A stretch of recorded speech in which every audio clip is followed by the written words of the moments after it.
नमस्कार साथियों बिहार में जातीय आधारित जनगणना का प्रशिक्षण कार्य चालू हो चुका है।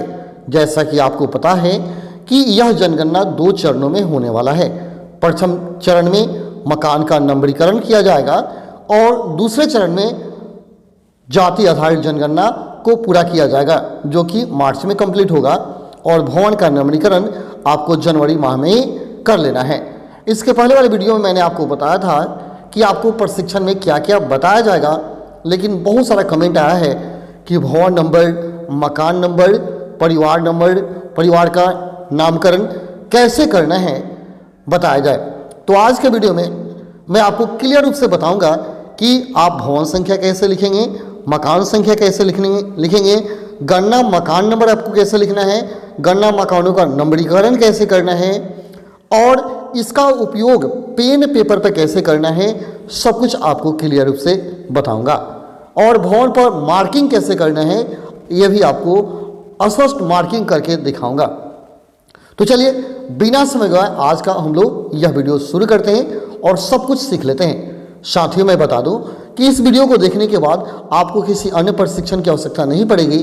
आप जनगणना भवन का नंबरीकरण आसानी से स्वतः कर पाएंगे, कोई परेशानी आपको नहीं होगी।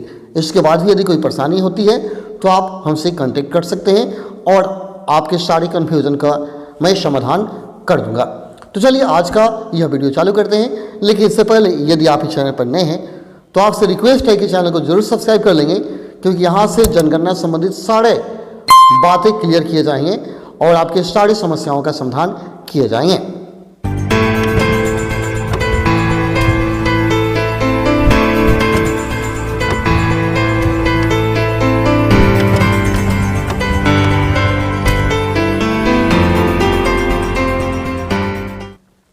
साथियों आप देख सकते हैं यह एक फॉर्मेट है, ऐसा ही आपको फॉर्मेट दिया जाएगा जिसमें आपको मकान संख्या, गणना मकान संख्या और भवन संख्या अंकित करना है। आप देख सकते हैं ऊपर दिया गया है मकान नंबरीकरण की तैयारी, आपको कैसे तैयार करना है। गणना मकानों का नंबरीकरण, यहाँ मैंने उदाहरण दिया है, उसको आप देखेंगे और अच्छा से समझेंगे। जैसे मान लेते हैं आप नंबरीकरण करने के लिए जाते हैं, आपको भवन नंबर 1 मिलता है। प्रथम घर में जाते हैं तो वहाँ आप भवन नंबर डालेंगे 001, ठीक है। तो वह भवन नंबर डालें। वहाँ जाने के बाद आपको पता चलता है कि उस घर में, उस भवन में 2 परिवार रहते हैं। 2 परिवार रहते हैं तो गणना मकानों की संख्या 2 हो जाएगी। फिर से आप समझें, भवन नंबर 1 आपको मिला जिसमें 2 परिवार रहते हैं तो गणना मकानों की संख्या 2 हो जाएगी। और गणना मकानों का नंबर कैसे डालेंगे, 001 और 002 डालेंगे। मतलब एक ही भवन में 2 परिवार रहते हैं, 1 नंबर और 2 नंबर। फिर आगे बढ़ेंगे, जब दूसरे घर में आप जाते हैं तो उस भवन का नंबर आपने डाल दिया, 002 डाल दिया। उस भवन में आपने पता लगाया तो पता चला उसमें 3 परिवार रहते हैं। 3 परिवार रहते हैं तो यहाँ आपने मकानों का नंबरीकरण 2 तक कर दिया था, तो उसमें 3 परिवार रहते हैं तो 3 तक करेंगे। माने यहाँ 2 से शुरू होगा, 2 के बाद शुरू होगा 3 नंबर, 4 नंबर और 5 नंबर।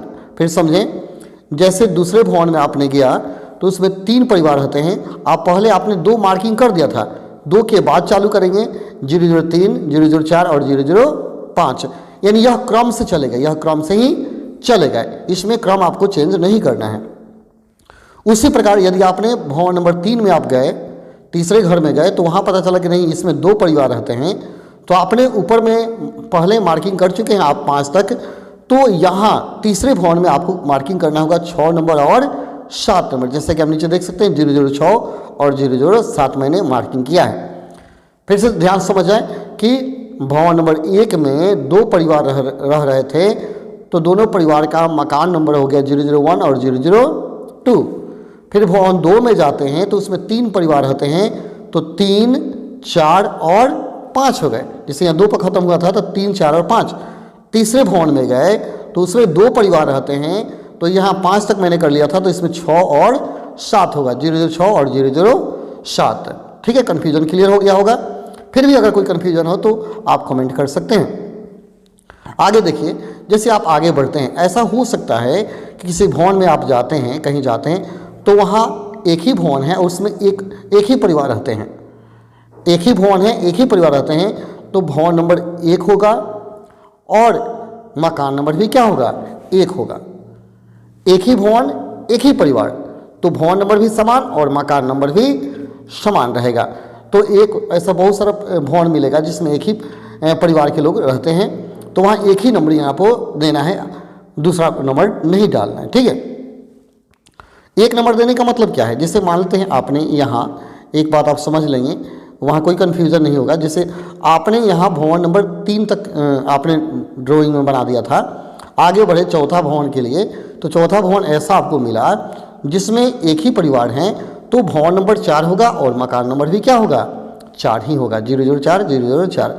फिर आगे इसको समझते हैं बढ़िया से, और आगे आपने बढ़ाई, देखिए जैसे इसको आप देखकर समझ सकते हैं, मैंने यहाँ लिखा आप देख सकते हैं, मकान नवीकरण की तैयारी। जैसे भवन संख्या 5, भवन संख्या 5 कमरे और 2 परिवार, इसमें भवन संख्या 1 है जबकि गणना मकान संख्या 2 है। देखिए यहाँ देखिए, ध्यान से फिगर को देखेंगे, यहाँ बताया गया है कि एक ही घर है, घर एक ही है, लेकिन उसमें 2 परिवार के लोग रहते हैं। एक परिवार को 2 रूम मिला है और दूसरे परिवार को 3 रूम मिला हुआ है। तो यहाँ भवन संख्या 1 ही है, तो 001 भवन संख्या हो गया, लेकिन 2 परिवार के लोग हैं, तो हम क्या करेंगे, 001 और 002 करेंगे, ठीक है। भवन नंबर 1 ही रहा और परिवार 2 हो गया, तो 001 और 002 क्रम से चलता रहेगा, क्रम से क्या होगा, चलता रहेगा, ठीक है।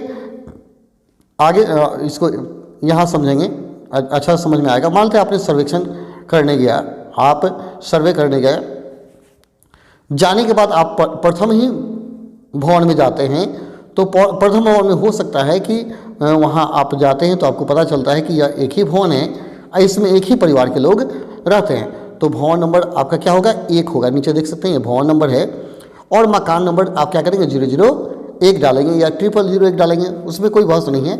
000 डालने का मतलब बहुत ज़्यादा, अगर बड़ा वार्ड है तो 000 देंगे, हो सकता है 1000 से ज़्यादा उसमें आ जाए भवन नंबर, मकान नंबर, इसलिए 000 डाला गया, आप 00 ही डालेंगे, उसमें कोई कन्फ्यूज़न नहीं होना चाहिए। तो यहाँ भवन नंबर 1 है जिसमें एक ही परिवार के लोग हैं, तो 001 डालेंगे।